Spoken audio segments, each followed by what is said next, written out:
All right, how about this one? This is actually the B topic today. Mm. Would you rather know, ...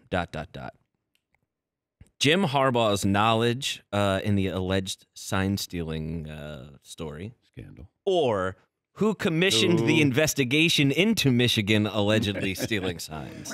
So what we're asking is, do we want to know if Jim Harbaugh knew, or do we want to know Why Ohio State did this? Oh, sorry. Is this on? Yes, it is. Sorry. That's on. That's Buckeye fans. That's Seton O'Connor. Or do we want to know no proof. who turned in Jim Harbaugh? Right? Who started the investigation? Exactly. Who gave this to the NCAA? Who went, here you go, because that's what you need to do for the NCAA to investigate. You basically have to say, we're going to do the entire project for you. You can just take credit when it's all said and done. Scandals are nothing new to football. We've seen this before down through the years. The NCAA officially served Michigan documents outlining their findings, and then you got some rivals here in the Big Ten that may have just opened Pandora's box. You're always trying to get an edge, and I get that. You bend the rules a little bit. If you're not cheating, you're not trying, as the great baseball player Mark Grace once told me. Nothing is official right now, but Michigan is now sending, it's like a counterattack. They have sent evidence that the school believes Ohio State, Rutgers, and Purdue have all engaged in communication around the Wolverine signals, sharing what the Wolverine signals are. Now, that's not illegal. How did they get those signals? Could be illegal, because that's what Michigan is up on as far as charges go. Michigan not going down without a fight. Probably hear something today how Michigan is going to respond to whatever investigation, whatever information, whatever Michigan wants to say to the Big Ten office. If they say, hey, you know what? This happened. It was a rogue employee, but Coach Harbaugh is willing to sit down 2 games. In fact, Penn State and Maryland.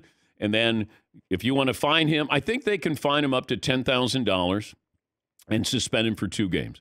If you go for more than that, then I think Michigan is going to fight this in the courts. And by the time that it's, heard in the courts, if it even gets there, the season will be over.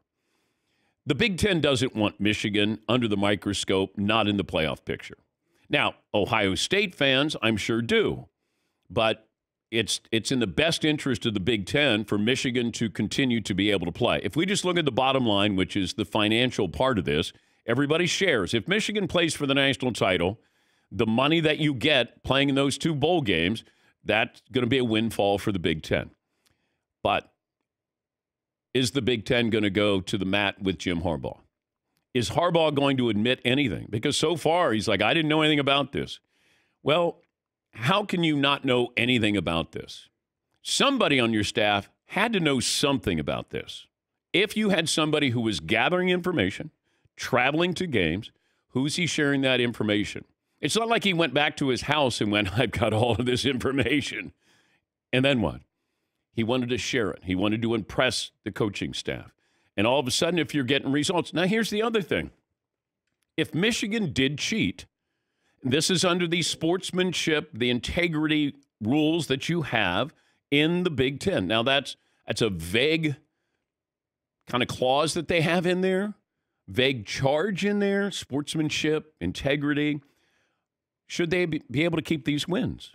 Do you forfeit these wins if you were cheating? When did you cheat? When did you start cheating? I mean, there's still, but there has to be due process.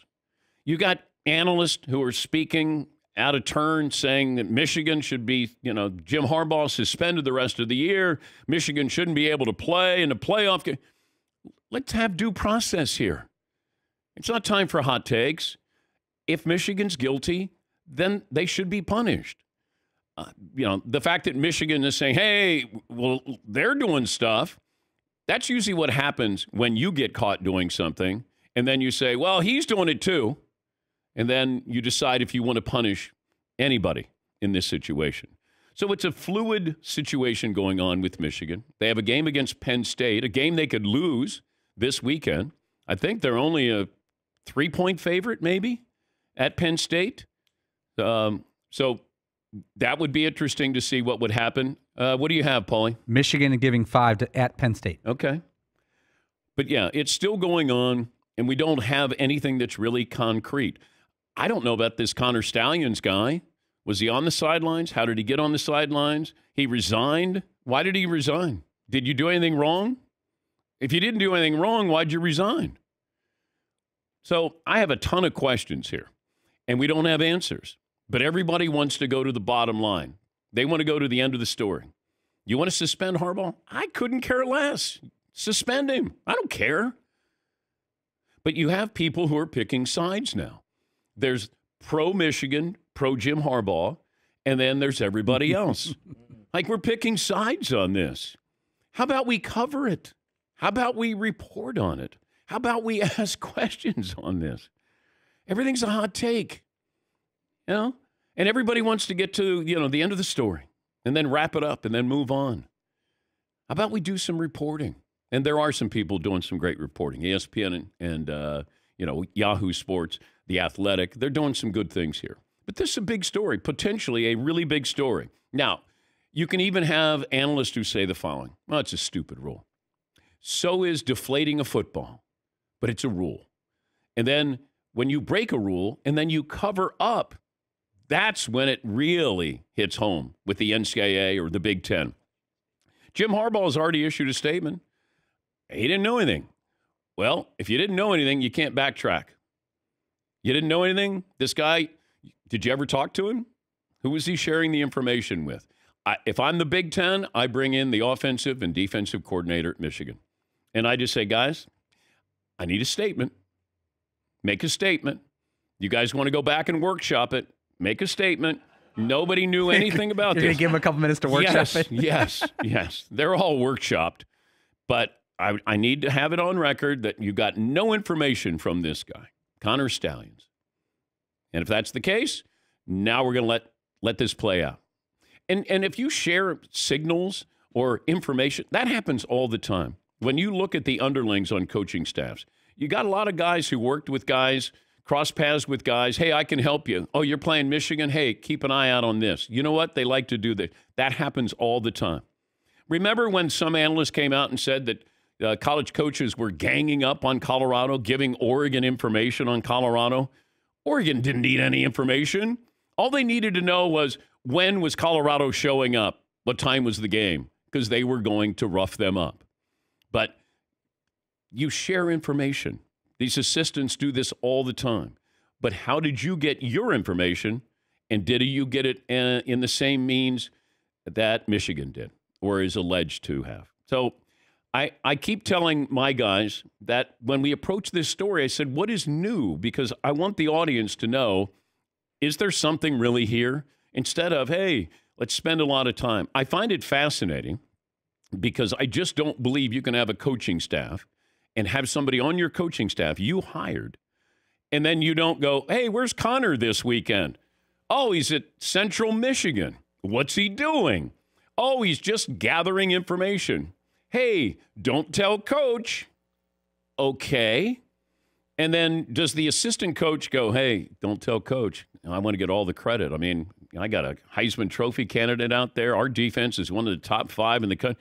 I mean, now you start to look at Michigan, and look, they're a great team. But are you looking at those numbers differently? Should they be a top 5 team? Should you have a Heisman Trophy winner or candidate? Should you maybe forfeit games if you're found guilty? Like all of these things, I would want to know. At least if I'm the commissioner of the Big Ten. Tony Batiti just got there as the Big Ten commissioner. Welcome to the show. Yeah, like we got 2 teams in the top 5. And what? What's going on at Michigan? We got to. And then you have a conference call. All the coaches got on a conference call. Jim Harbaugh got off the conference call, although I wonder if he did. Because that'd be like, Mr. Harbaugh has left the phone, conversation. Meanwhile, he's like breathing, going, oh, can you believe that they're saying this stuff about me? Yes, Marvin. That's like when somebody calls your house and your mom picks up. Hey, all right, Mom, you can hang up the phone. All right, I'm hanging up the phone. Yeah, all right. You guys are going where this Friday? Yeah. I just want to make sure that when we present the story, we're advancing the story. because everything right now is speculation, rumor, whisper, innuendo. Until you have hard facts with this, Michigan deserves the due process. Yes, Pauline. A couple things. I'm looking all over. I cannot find the name of the law firm that presented the investigation to the NCAA, because every story says a law firm was commissioned, and there's no stories that tell you what the law firm is, what state they're in. It's hard to find even that.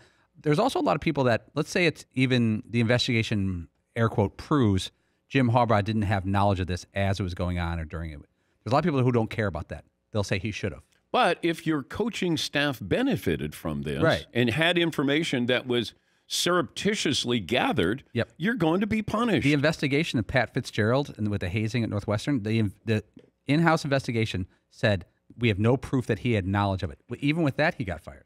Yes, Heaton. That's the law firm of Dewey, Cheatham, and Howe. Okay. I'm going to give you a bloop on that.